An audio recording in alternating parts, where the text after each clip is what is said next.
toca comentar hoy es aquella que dice: y en el Espíritu Santo, Domino, è vivificante, que es Patre, Figlio, que procede.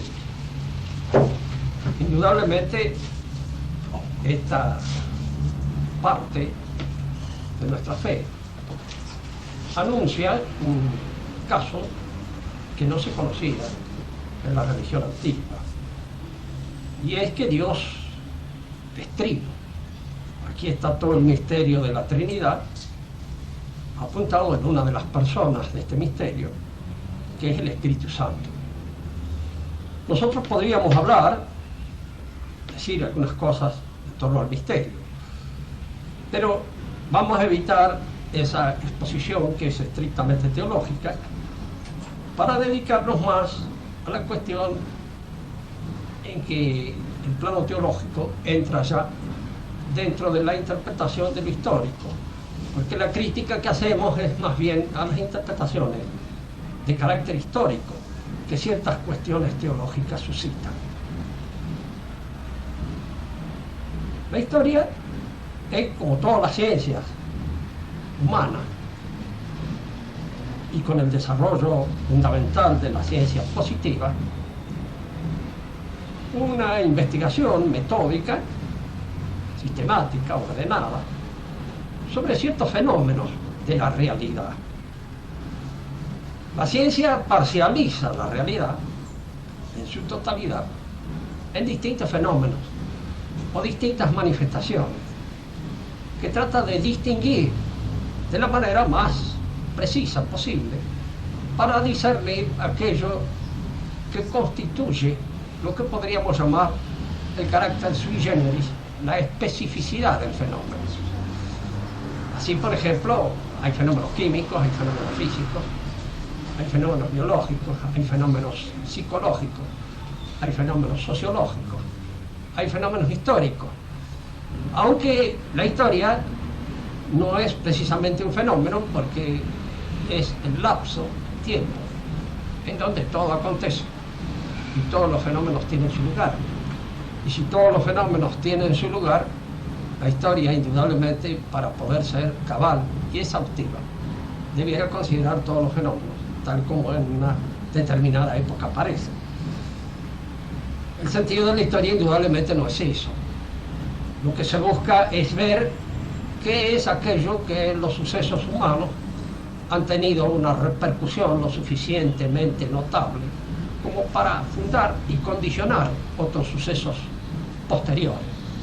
Es decir, la historia siempre trata no sobre lo que pasó en tanto que pasó, sino sobre eso que, habiendo pasado, perdura todavía de alguna manera, está influyendo en los fenómenos contemporáneos, en los fenómenos actuales.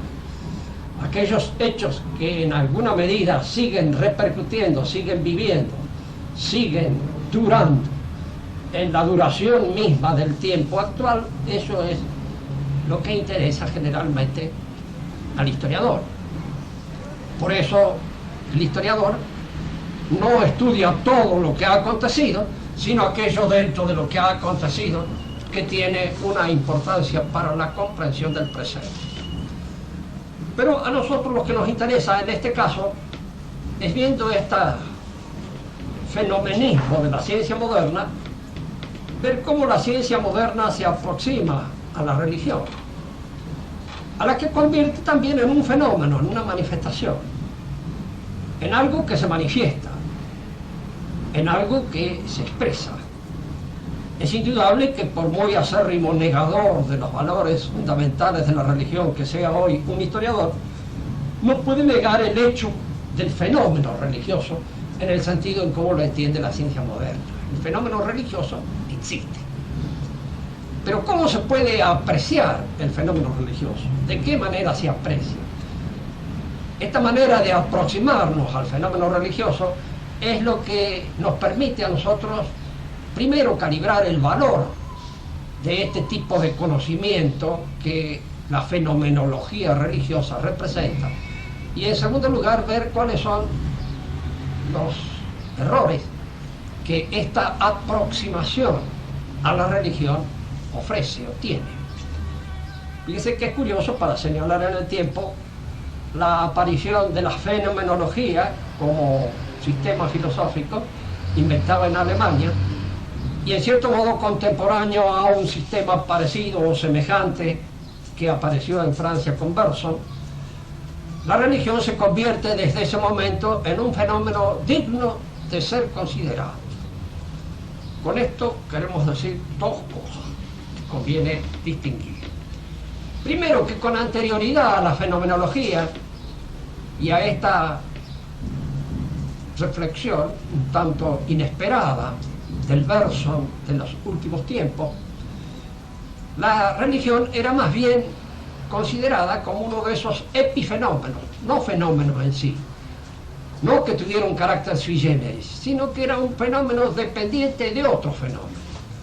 Y se trataba de dar o de buscar la explicación psicológica, la explicación biológica o la explicación simple y puramente, diríamos, filosófica de la religión, sin tenerla en consideración como un fenómeno distinto y aparte. El valor entonces de estas apreciaciones que nacen de la fenomenología y que nacen del pensamiento de Bergson es que colocan por primera vez en el ámbito universitario de los países más importantes de Occidente al fenómeno religioso como tal fenómeno, es decir, como un fenómeno sui generis, como un fenómeno típico, como un fenómeno especial que debe ser considerado con todos los tactos, con todas las cautelas propias de las demás ciencias positivas. Así como se estudian los fenómenos químicos, se estudian los fenómenos físicos, se estudian los fenómenos psicológicos, deben ser estudiados y considerados los fenómenos religiosos. Pero el fenómeno físico tiene una realidad frente a nosotros. Puede ser captado por nuestros sentidos, es apreciado por los sentidos. Lo mismo podríamos hablar del fenómeno químico, y aunque necesita un cierto aparato de laboratorio para poder ubicar mejor ciertas manifestaciones del fenómeno químico, que a simple vista sería más difícil poder conocerlas, de hecho, a pesar de este recurso al laboratorio, es un fenómeno que se da en la realidad. Y lo mismo podríamos hablar del fenómeno psicológico, y podríamos hablar también de los fenómenos sociales, de los fenómenos artísticos, de los fenómenos científicos mismos.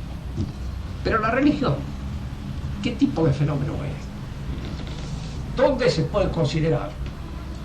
¿Cuál es el lugar exacto en el cual lo religioso se manifiesta? Allí donde lo religioso aparece. Yo he leído en este sentido bastantes libros de inspiración sociológica, estructuralista, como los de Lévi-Brühl, de inspiración fenomenológica, como el trabajo tan bueno de Lo eterno en el hombre, de Max Scheler, que fue el que removió incluso las ciencias de la religión en el panorama europeo. Y las dos fuentes de la moral y de la religión de Bergson, en donde Bergson también estudia el fenómeno religioso, y aún con todo el respeto que tiene por su carácter sui generis, trata de deslizar siempre su interpretación a un plano puramente biológico. Es decir, lo considera casi como una dependencia de la biología, como una invención biológica del hombre para la defensa de lo que podríamos llamar sus instintos vitales más importantes, comprometidos por su razón, y que en esta apelación a lo religioso aparece atenuada esta obra, diríamos, mortal, letal de la razón, que trabaja en detrimento de la vida, que parece elaborar algo que es contrario a la vida misma, porque la mata, la diseca, al disociarla y al analizarla demasiado, la convierte en cadáver y la convierte en algo muerto en vez de algo vivo. Y la religión sería la defensa instintiva, natural, que el hombre adopta frente a esta capacidad invasora, mortal y letal de la razón. ¿En dónde se manifiestan estos fenómenos? Pues se manifiestan en la interioridad del hombre. Wilhelm Rudolf Otto, que escribió un libro a partir de la fenomenología, que tuvo una gran importancia también en el mundo intelectual europeo, y mucha importancia también entre nosotros por la traducción casi inmediata que hicieron de él en la revista de Occidente, en la época en que la revista de Occidente era dirigida por José Ortega y Gasset. El libro se llama Das Heilige, dicen en alemán, es decir, lo santo, es la traducción nuestra. ¿Qué es lo santo? Entonces él empieza por tratar de ver qué es lo santo, pero busca explicarlo en función de los fenómenos subsidiarios que despierta en la interioridad del sujeto, de los fenómenos que nacen en el sujeto, el asombro, la veneración, el estupor frente a lo luminoso, frente a lo misterioso, frente a lo que no comprendo. Todo eso va creando una atmósfera psicológica especial en la cual queda envuelto lo santo, el carácter sagrado que asumen para el hombre ciertas cosas. Uno tendría ganas de preguntar como consecuencia de qué, por qué ciertas cosas son sagradas y por qué el hombre las considera sagradas.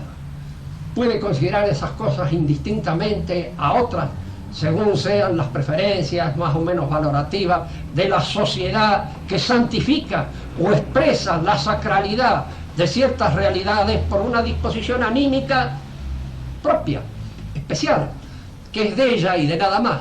De esta manera nosotros comprenderíamos que lo religioso es un fenómeno psicológico, dependiente pura y exclusivamente de una situación del hombre frente a ciertas realidades que se presentan de una manera poco normal, de una manera poco común, y que precisamente por ese carácter poco normal o poco común que ellos tratan de designar con el término luminoso, pero si ustedes piensan bien, lo luminoso es un fenómeno en un momento determinado, puede ser el rayo, puede ser la tormenta, puede ser el trueno, puede ser un árbol, puede ser una piedra sagrada, puede ser cualquier cosa.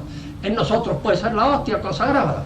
Es luminoso porque el fenómeno en sí expresa lo luminoso o porque el sentimiento que lo refleja es el que le da su carácter sagrado, su carácter de luminosidad. Fíjense que acá queda completamente casi invalidada la posibilidad de que la luminosidad o la sacralidad sea una cosa dependiente de la cosa, algo allí donde Dios se manifiesta real y efectivamente. A esto vamos. Cuando nosotros hablamos del Espíritu Santo, hablamos al mismo tiempo de los profetas. Y locutus pues profeta, porque fue hablado o manifestado por los profetas. Y entonces el profeta es un hombre de Dios, es un hombre por cuya boca habla Dios mismo.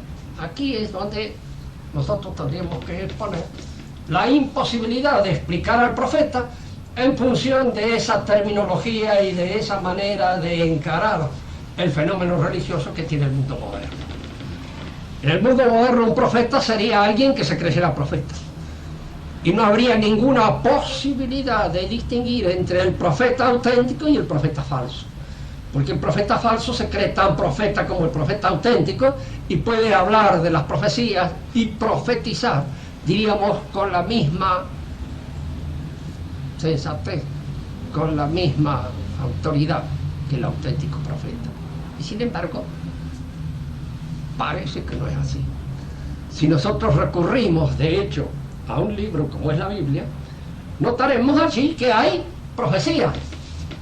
La Biblia es un libro extraño, ya lo dije en alguna oportunidad acá, es un libro raro, porque es un libro distinto a todos los demás libros, y no distinto porque a mí me parece distinto, y no es sagrado porque a mí me parece sagrado, porque si fuera sagrado porque a mí me parece sagrado, pues sería muy difícil poder defender con razones objetivas, con razones a la vista, con razones capaces de ser comprendidas por otros hombres, el carácter sacral que este libro tiene.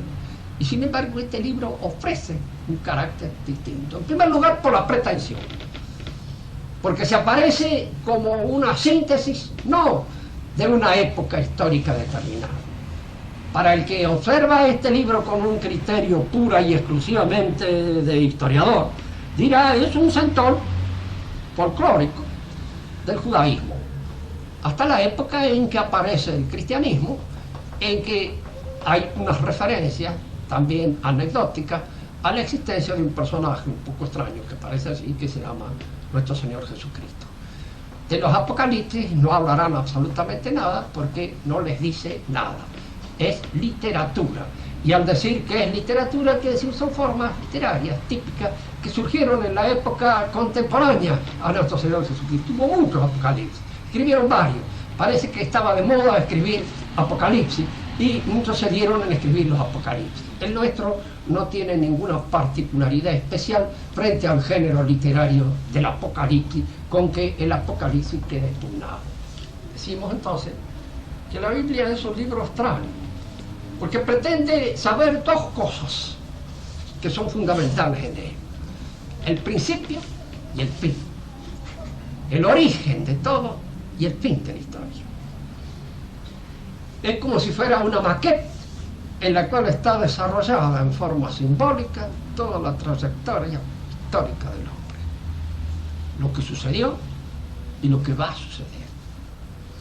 Es indudable que cuando las cosas ya han sucedido y han sido anticipadas en la Biblia de alguna manera, nosotros podemos decir, bueno, es una anticipación que se hace coincidir con los hechos modernos, con un poco de fuerza del dedo pulgar, como hace el escultor cuando quiere dar forma a la estatua y la está tratando, diríamos así, con una serie de presiones especiales para que adquiera esa forma. De la misma manera, el apologeta moderno, el exégeta de la Biblia, trata de acomodar todos estos textos antiguos al mundo moderno y hacerlos coincidir. Pero hay algunos que no hay necesidad de hacer ningún esfuerzo ni ninguna pulsión especial para hacerlos coincidir. El mismo hecho de que, fíjense, que el texto tal vez más antiguo que existan de la Biblia sean aquellos que han sido atribuidos a Moisés. Que sean de Moisés o no sean de Moisés, yo no entro en la exégesis de carácter puro y exclusivamente erudito en torno al asunto. Lo que puedo decir es que por lo menos estos textos tienen o reconocen una antigüedad de 2500 años, casi con toda seguridad. Por lo menos es a la antigüedad a la que se refiere.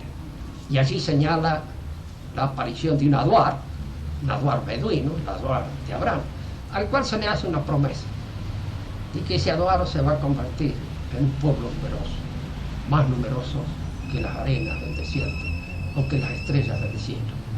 Se lo dicen así, así es la convicción secreta que une a todos los descendientes de Abraham.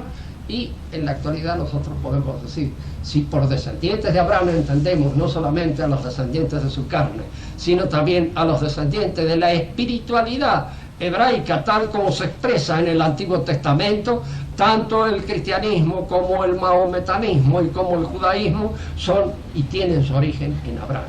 De manera que esta profecía que allí aparece modestamente en un documento cuya antigüedad es irrefutable, y en la época en que aparece, por muy tarde que lo hagamos aparecer, aun cuando admitamos remanejos con posterioridad, todo lo que sea, el pueblo judío tenía esos documentos por lo menos 1000 años antes de Cristo, ya existían esos documentos y tenían la presunción segura de ser los descendientes de Abraham, y siendo los descendientes de Abraham los que están destinados a la promesa. Y esta destinación a la promesa es algo que figura en el libro. Nosotros nos aproximamos a un hecho de esta naturaleza. Prescindamos del asombro, prescindamos del carácter luminoso que pueda tener un ser, prescindamos de todas las cuestiones puramente emocionales, sentimentales que eso pueda producir, porque pueden no producir ninguna. Hay un hecho, y el hecho tiene una constatación y una verificación clara y objetivamente pronunciada. Una verificación que nosotros podemos observar concretamente. Hay un anuncio, hay una profecía, y esa profecía se cumple. Cuando esa profecía se cumple es porque allí, en el fundamento de esa profecía, hay algo más que la voluntad humana. Hay algo más que la autoridad pura y exclusiva del hombre. Si es que por autoridad entendemos un fenómeno o un misterio que puede ser puramente humano. En alguna oportunidad hemos hablado de eso y hemos indicado que toda autoridad viene de Dios. Y al decir, y cuando la Iglesia nos dice que toda autoridad viene de Dios, tengamos la plena seguridad de que es así, porque toda autoridad viene de Dios. Todo saber se funda en el saber divino, y todo saber auténtico es saber en la medida misma en que se funda en el saber divino. Por eso no hay autoridad propiamente humana, sino que la autoridad viene de Dios, y en todo momento está fundada en este conocimiento, en esta inteligencia divina, que es la que da luz, la que ilumina con su inteligibilidad a todas las cosas.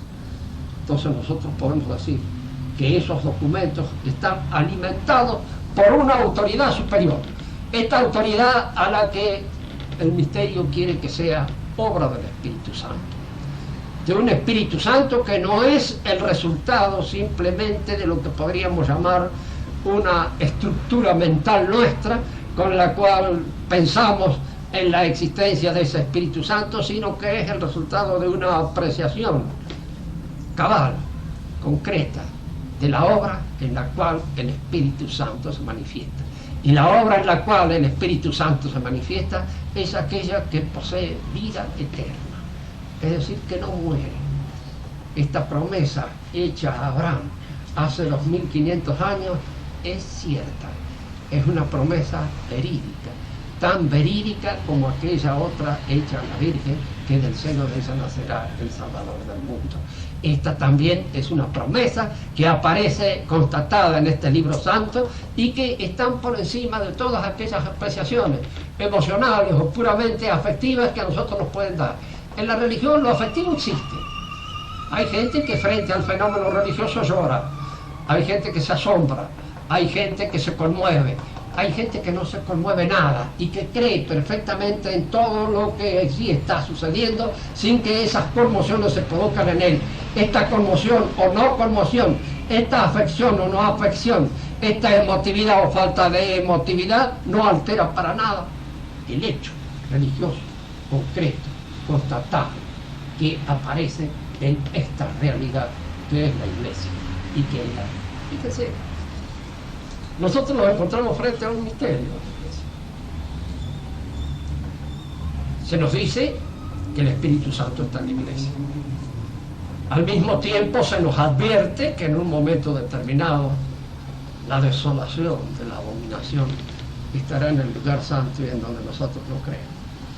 Es decir, la Iglesia puede sufrir un eclipse como consecuencia de la influencia de ciertas fuerzas que luchan contra ella, y ese eclipse llevarla a un estado de crisis en el cual se encuentra actualmente. Y estos elementos están perfectamente señalados en las profecías, como está señalado en la profecía lo que hay que hacer. Lo que hay que hacer en el caso de crisis: conservad lo que tenéis, sosteneos en lo que es depurado y en lo que ha constatado ser perteneciente al acervo tradicional de la Iglesia. Nada más. Si ustedes quieren hacer alguna pregunta para aclarar algún aspecto que haya podido quedar un tanto vacilante, oscuro, o diríamos en el trasfondo de todo esto que hemos estado comentando.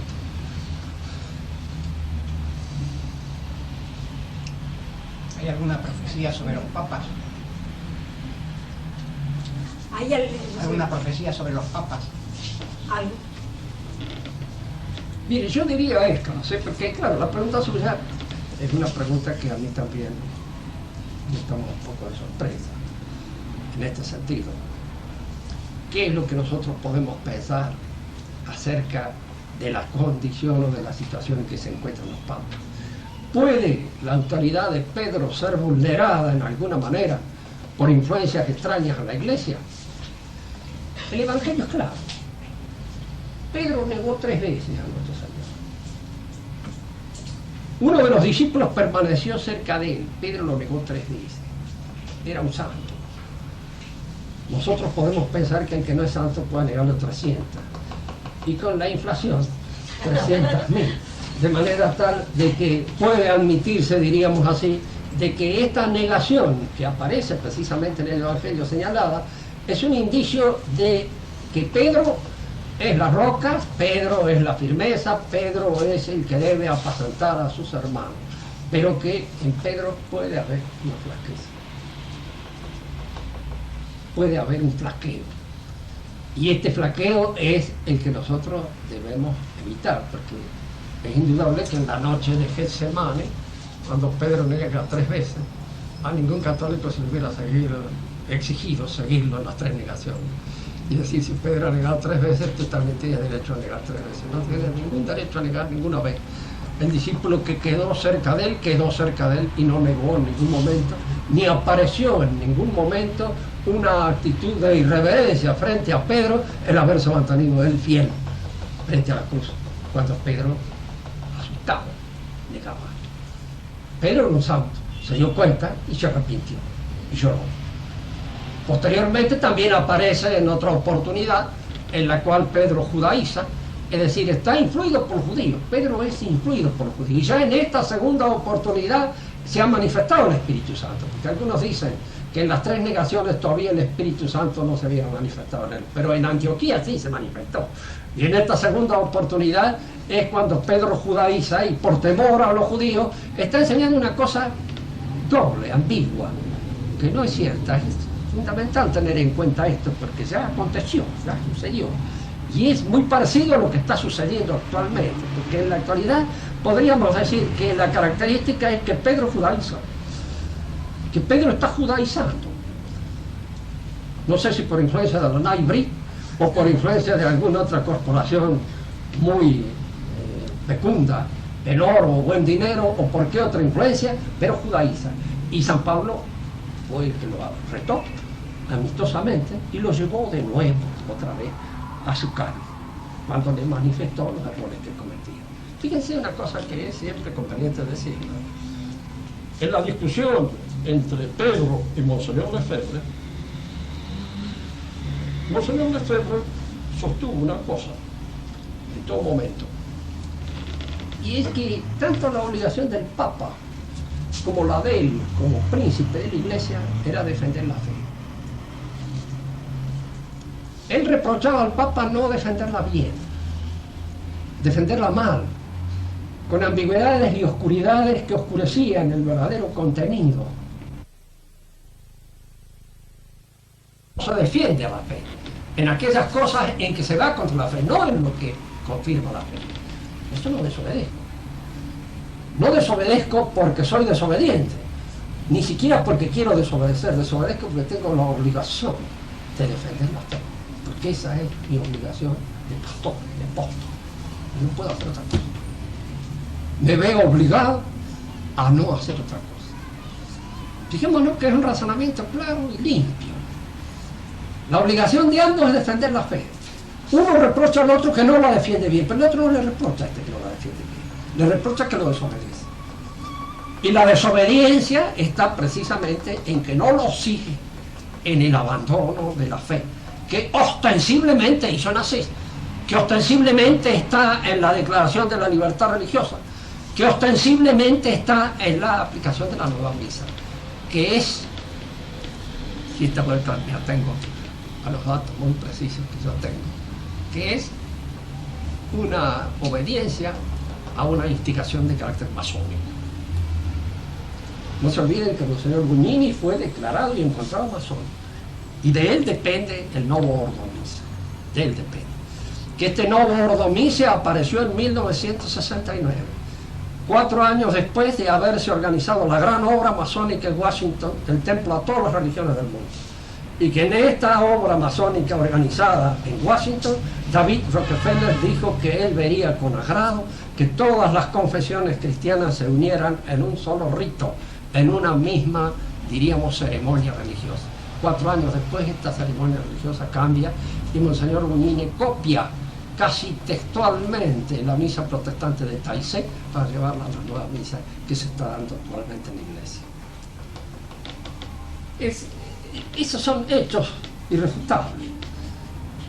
Siempre se puede hablar de la desobediencia, pero hay momentos determinados, y usted lo sabe muy bien, como militar, en que la desobediencia se puede imponer en un momento determinado. Fíjese que es indudable que en el ejército hay un sentido distinto de la obediencia del que puede haber en una institución que tiene por objetivo no la guerra, sino la salvación del alma.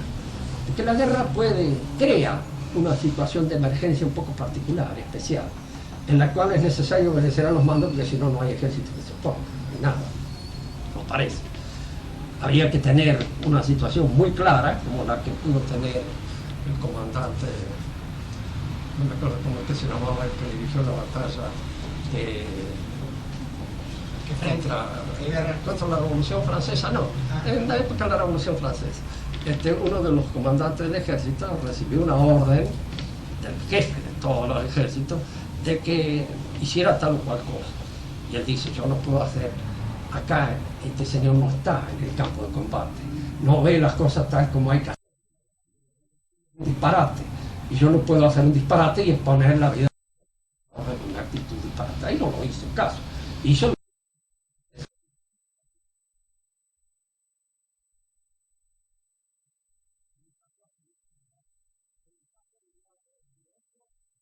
salvación del alma, la salvación de nosotros. Eso es. Y cada uno de nosotros somos un miembro vivo. Somos un miembro vivo de la Iglesia. Queremos decir que somos un miembro responsable de la Iglesia. Somos responsables de la Iglesia. Por eso rezamos el credo, porque el credo es el resumen de nuestra fe. Y si algo se aparta del credo al cual rezamos, nosotros podemos estar en la plena seguridad de que tenemos que defender a ese credo. ¿Está bien? Que a veces no hay que confiar temerariamente en lo que es el juicio particular de cada uno. Pero sin confianza temeraria en el juicio particular, hay una serie de datos evidentes, inmediatos, que se imponen a la consideración de cualquiera, que me obligan en un momento determinado a tener que aferrarme al credo, a la fe tradicional, a lo que es la fe. La obligación de hacerlo porque no soy un autómata, soy un hombre que ha de ser una piedra viviente de la Jerusalén celeste. Y al decir piedra viviente quiere decir que debo entrar con los 5 sentidos claros y con toda mi inteligencia puesta, y no como la cual se nos teledirige desde el Vaticano y se le impone cualquier cosa, una misa que es falsa, una declaración de principios que va contra los principios que ya han sido declarados por la Iglesia con anticipación, incluso algunos aspectos condenados por la Iglesia. Usted lee la última encíclica, por ejemplo, del Papa Centésimo Ano, es una reivindicación de la Lamennais completa. La Lamennais fue condenado en 2 encíclicas, en 2 oportunidades. El Papa actual no lo dice abiertamente, yo me declaro en favor de la Lamennais, pero dice todo lo que fue condenado en la Lamennais. Y como una cosa que de alguna manera aparece, bueno, es la Iglesia del Vaticano II. Es para pensar si no es otra. Por supuesto que sí que es otra. Y es otra iglesia. Es la Iglesia ecuménica, ellos mismos lo están diciendo. ¿Y qué es la Iglesia ecuménica? Lo que ha sido el ideal de la masonería revelatoria. Los masones han estado por la Iglesia ecuménica, han hablado de la Iglesia ecuménica. Una iglesia por encima de todas las confesiones, en que se saca lo esencial de todas las confesiones, y todas las confesiones están unidas para unir a los hombres en una pacificación universal. Y atendiendo pura y exclusivamente a aquellas cuestiones prácticas que hacen a la unidad de los hombres. Así que la pregunta es esta. Cierto, sí, el Papa es el jefe de la Iglesia. E indudablemente cuando se pronuncia es cátedra, el carácter de ese pronunciamiento es infalible. Pero puede no pronunciarse cátedra y tener una serie de conceptos o de criterios que desvíen a los creyentes de la fe y que imponen la confusión. Y allí es donde, claro, nos quedamos sin autoridad suprema. Esa es la realidad cruda. Porque la autoridad es aquella que está fundada en la autoridad de Dios, nada más, en la autoridad que da la tradición. ¿Alguna otra pregunta?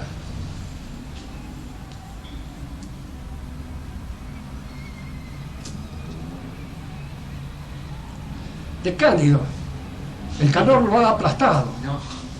Ha terminado con usted. ¿Le hago una pregunta? Sí, claro. ¿Qué es la fenomenología del espíritu? No, esa es una obra de Hegel. Sí. No tiene nada que ver con esta fenomenología a la que yo hacía referencia aquí, que es una forma, diríamos, del pensamiento moderno, que es un tipo de filosofía que nace con Husserl. La fenomenología del espíritu es un libro de Hegel, en el cual él trata de explicar cuáles son las distintas figuras que atraviesan la conciencia humana en su evolución a través de la historia. Bastante complicado el libro, bastante complicada la posibilidad de explicarlo, que no tendríamos tiempo, pero es un libro de Hegel. Entonces, por ahora eso. Alguna otra oportunidad tendremos de ser más explícitos, pero habría que tomarse mucho tiempo. Sí. Porque claro, hay que señalar una serie de puntos de partida en Hegel mismo que no son fáciles de explicar.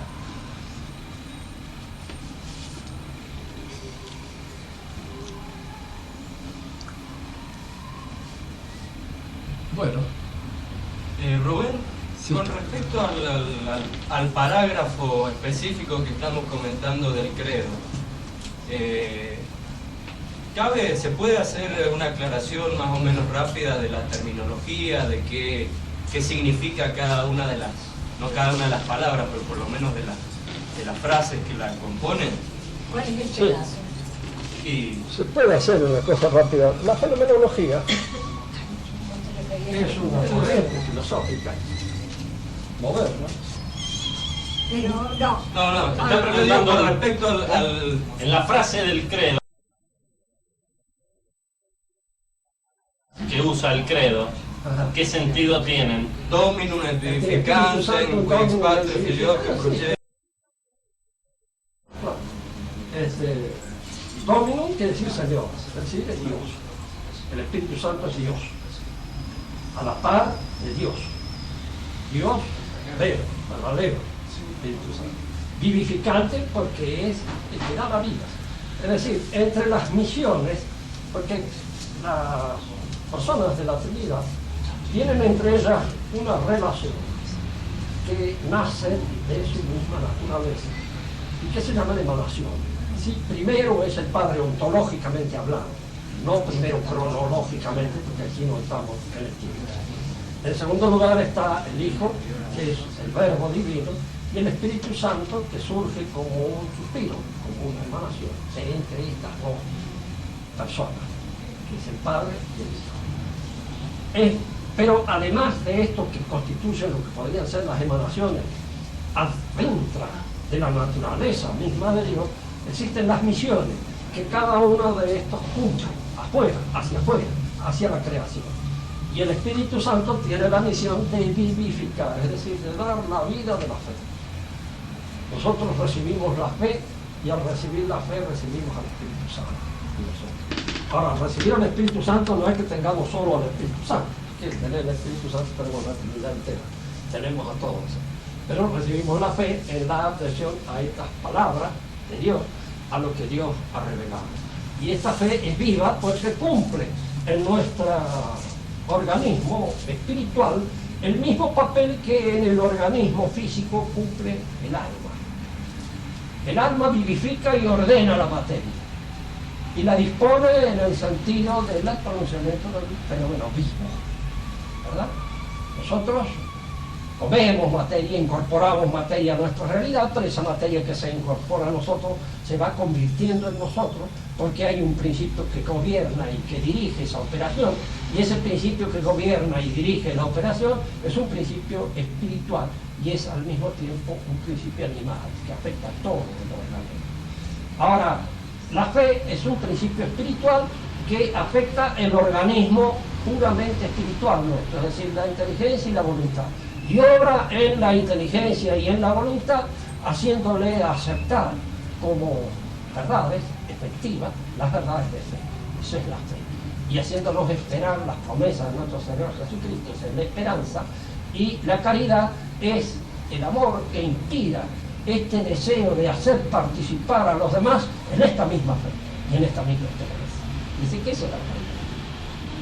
Por eso la Iglesia es una institución de caridad.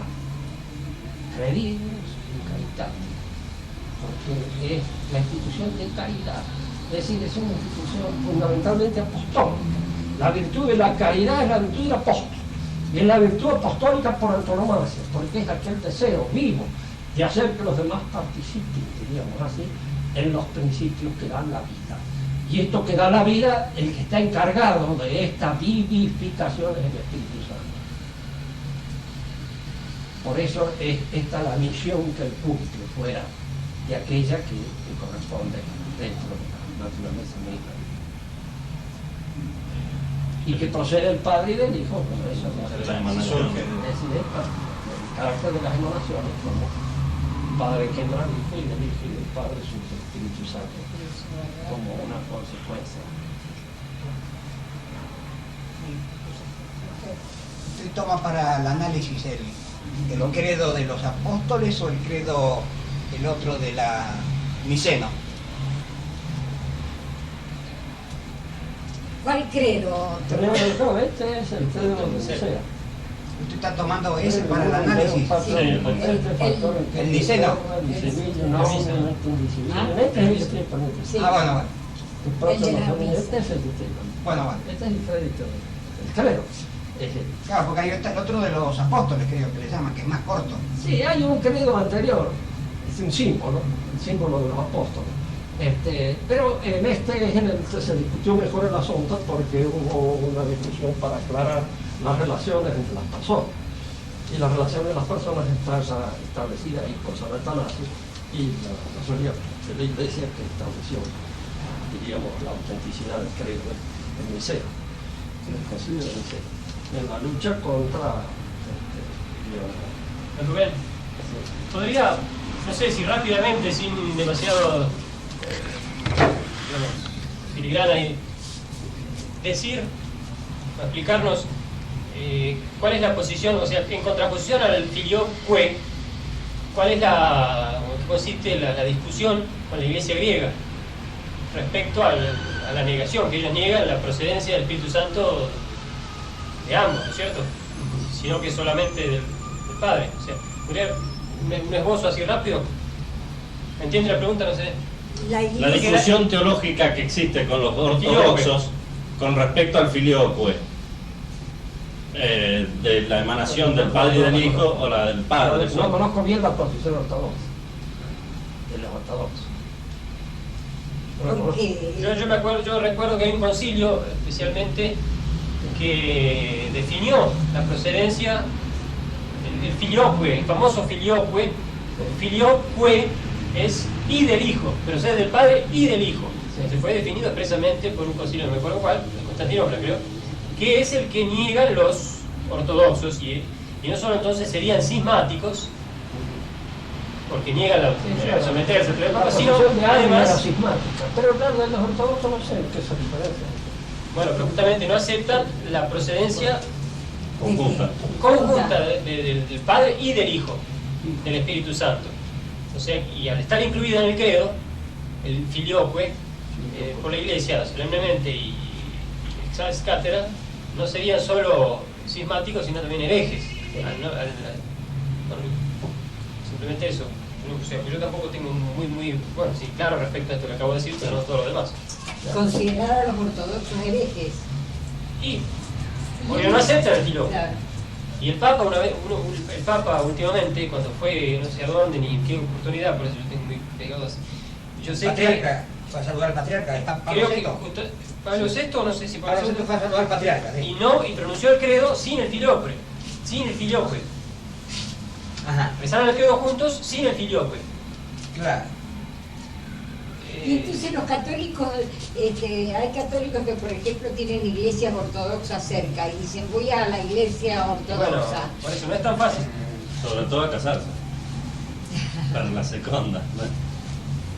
Digo, ¿es legítimo la misa? Y hay una duda. No, sí, legítima sí. No, pero no se puede así cambiar de rito sin ninguna razón.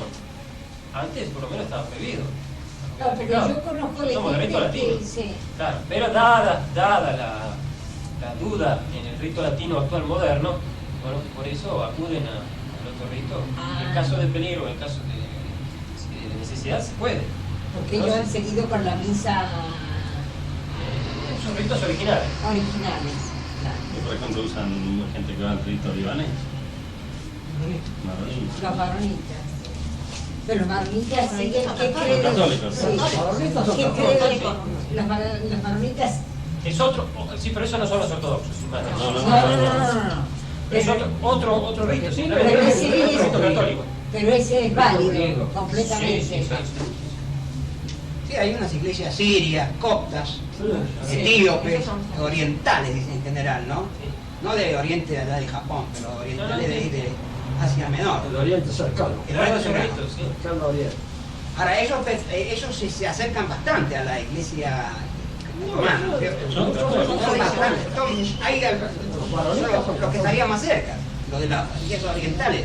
Sí, sí, sí. Y los rusos, me pregunto, la iglesia rusa o la griega, ¿está también cerca, digamos, de nuestra creencia, de nuestra fe? Bueno, sí, es la misma fe. Lo que pasa es que en la iglesia griega, ahí está la iglesia ortodoxa, los católicos, y están los cismáticos, Ah, que luego, bueno, adhieren al régimen y todo eso, eso sí que no son católicos. Entonces, una cosa son los ritos milenarios, católicos, no latinos, y otra cosa es la iglesia ortodoxa rusa cismática. sí. Y de los griegos también hay cismáticos. Pues yo tengo, es un poco complicado, pero hay que dividir los que son cismáticos y separar los que no. Explícanos, ¿cómo es eso? A ver. Que son pelados, ¿cómo son?